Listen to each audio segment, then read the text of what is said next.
Olá, amigos. Como vocês estão? Vou tentar ser breve. Eu preciso refletir com vocês sobre algo um tanto que complexo. Vou começar com uma reflexão. Vamos dar um exemplo assim. Você vai dirigir, vai pegar a autoestrada e de repente você não se sente tão seguro. De repente há no carro outra pessoa com mais autoconfiança para fazer o trajeto. Você, no seu orgulho ou na sua vaidade, você vai seguir dirigindo nessa estrada, correndo o risco de colocar todos em perigo, quem está dentro do carro e quem está fora?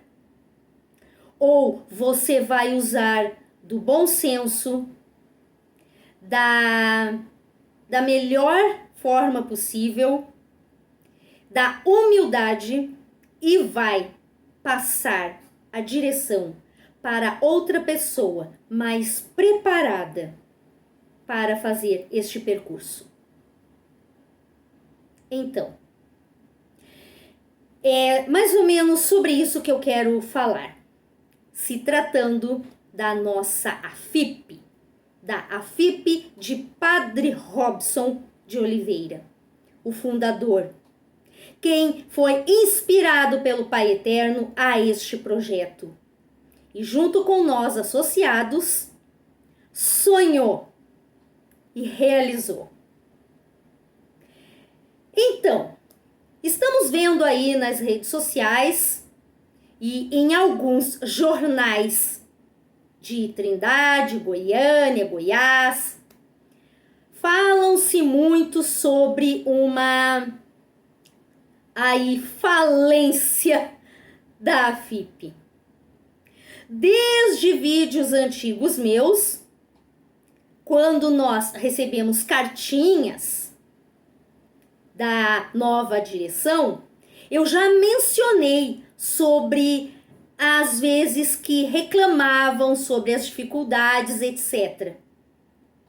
Eles não passaram a direção para o mais preparado, que lapidou todo esse patrimônio, esse tesouro, essa pedra preciosa que é a AFIP. Padre Robson pegou uma pedra bruta e com todo o seu carinho, com todo o seu esforço, com todo o seu capricho, ele transformou nesse brilhantismo diamante chamado a lendária AFIP que temos hoje. Então, Padre Robson é a pessoa mais preparada, sempre foi, para dirigir, para ser o presidente da sua e nossa AFIP. Se lá atrás falavam em dificuldades, por que é que não passaram o leme, a direção para o mais preparado? Por que é que seguem correndo riscos?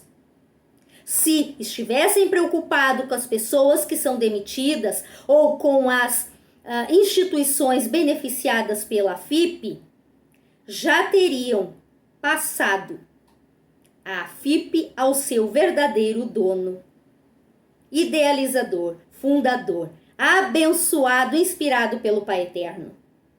Mas não. Seguem, né? Seguem numa péssima direção, correndo todos os riscos. Aí estamos vendo os rumores de uma tal falência. Eu não acredito em falência.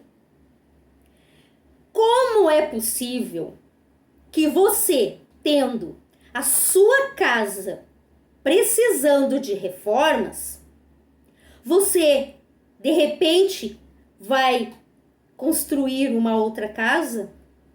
De repente vai comprar uma outra casa? Então, por que não reforçar a sua que está caindo? E as minhas dúvidas são os meus questionamentos.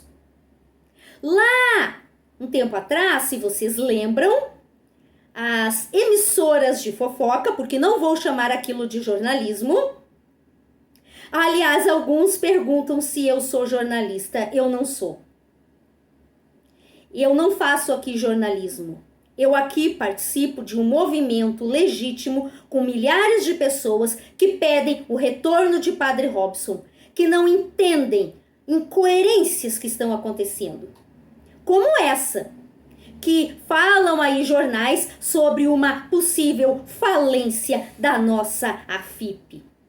Como é possível se lá atrás aqueles jornais falavam do patrimônio da AFIP, estimado, avaliado em 3 bilhões e 900 milhões. Eles fizeram uma pesquisa, eles estiveram dentro da AFIP para informar esses valores?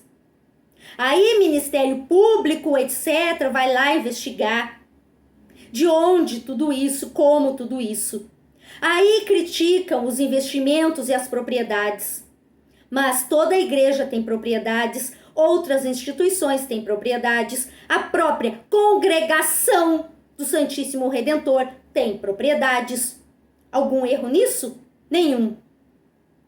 Assim como a igreja é sustentada por doações, também os governantes são sustentados pelo povo. Então, se aqueles valores lá são reais, eu pergunto como é possível que em um ano a AFIP esteja à falência e com rumores de uma nova instituição, onde então se enterra o nome AFIP e tudo o que foi feito por Padre Robson, mas onde estão esses investimentos e esse patrimônio ao longo de 17 anos construído, lapidado com todo capricho, enfrentando todos os desafios da estrada por Padre Robson? Onde estão esses investimentos e esse valor? Agora o Ministério Público não fica curioso por uma investigação? E sobre o relatório da auditoria feita na AFIP? Onde está? Lá fala de alguma irregularidade? Não, né? Então, se não fala de nenhuma irregularidade, como pode agora estar indo à falência? E o pior, culpam nós, os associados. Se importassem com os associados, escutariam a este movimento de milhares de pessoas que pedem o retorno de Padre Robson por muitos e o mesmo motivo, em sintonia, todos nós. É o maior evangelizador de nosso tempo. Amamos Padre Robson. Ele é inocente das calúnias as quais acusaram ele. Como entender isso? Você consegue entender uma pessoa que fica pedindo doações em desespero, mas que está construindo um outro patrimônio, com outro nome, outro logotipo, outra história? Vocês já ouviram falar em empresas que querem demitir os funcionários e de repente colocam lá uma situação de falência, mas abrem com outro nome, em outro lugar, um recomeço, mas se usam dos mesmos investimentos? Essa é a minha reflexão para hoje. Fiquem com o Pai Eterno. Eu não acredito em falência. Aliás, completando, falência está Padre Robson, né? Porque dele lhe foi tirado tudo. Todo o seu trabalho, seus sonhos, tudo junto com nós. Dele foi tirado o direito de sacerdote, de evangelizar. Como assim? Porque é o que me parece afastado até então. Por que ainda afastado? Inocente na justiça. Por que que ele não está à frente da sua FIP? Ele conhece o DNA desta associação. Ele enfrentou todos os percalços para tornar ela o que ela é. Você acredita em falência, em dificuldades dentro da nossa FIP? A dificuldade que eu enxergo é o orgulho, a arrogância, a ganância, a inveja. Essa é a dificuldade que eu enxergo. A dificuldade de serem humildes. A dificuldade de terem bom senso, de entenderem qual é o projeto do Pai Eterno. Essa é a dificuldade que eu vejo. Dificuldade de entender o nosso movimento. Sem mais.